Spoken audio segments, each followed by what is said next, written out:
Welcome to this tutorial on view binding in Kotlin Android. View binding is a powerful feature that provides type-safe view access in your Android applications. Throughout this video, we'll explore how to master safe view references and eliminate common errors that occur when working with views.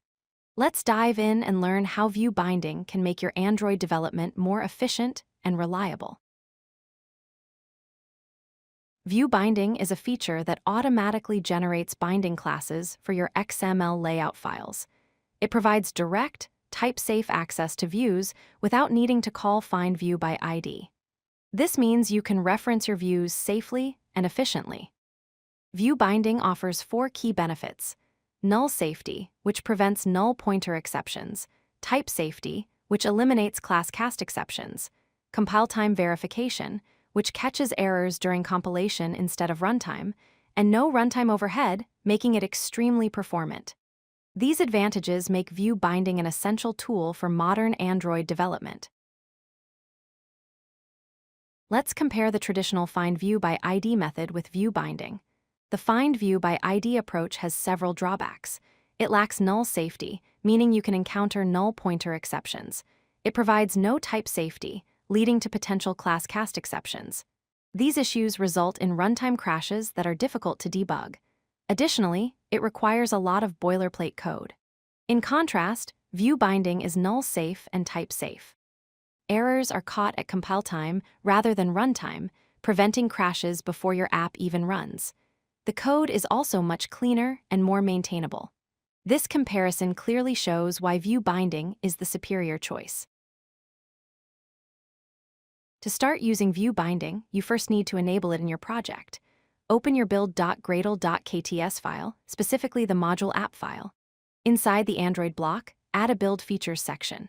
Within that section, set view binding equal to true. Once you've made this change, sync your Gradle files. Android Studio will then automatically generate binding classes for all your XML layout files. This is a one-time setup step that unlocks view binding for your entire project. After enabling view binding, Android automatically generates a binding class for each XML layout file in your project. The naming convention is straightforward. For example, activity_main.xml becomes activity main binding. Fragment_home.xml becomes fragment home binding. And item_user.xml becomes item user binding. The conversion follows a simple pattern. The XML file name in snake case is converted to Pascal case, and the word binding is appended at the end. These generated classes contain references to all views with IDs in your layout, making them easy to access. Now let's see how to use view binding in an activity.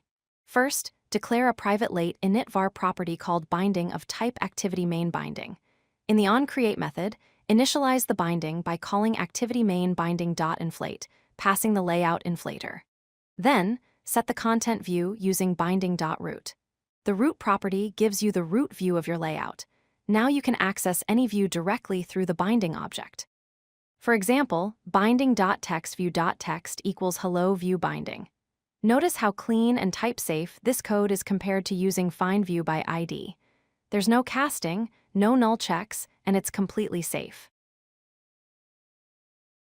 Using view binding in Fragments requires special attention to avoid memory leaks. Declare 2 properties: a private nullable var called _binding of type fragment home binding, and a private val called binding that returns _binding with the not null assertion operator. In onCreate view, initialize _binding by calling fragment home binding.inflate, passing the inflator, container, and false. Return binding.root. This is crucial. In onDestroy view, set _binding to null. This cleanup step is essential because fragment views can be destroyed and recreated while the fragment instance remains alive. Failing to null out the binding reference can cause memory leaks. This pattern ensures your fragment properly releases view references when they're no longer needed. Let's recap the key points from this tutorial. First, enable view binding in your build.gradle.kts file by setting view binding equals true in the build features block. Second, view binding provides null-safe and type-safe view access, eliminating common runtime errors. Third, in activities, use a late init var to hold your binding instance. Fourth, in fragments, use a nullable var with proper cleanup in onDestroyView to prevent memory leaks. By following these practices, you'll write safer, cleaner, and more maintainable Android code.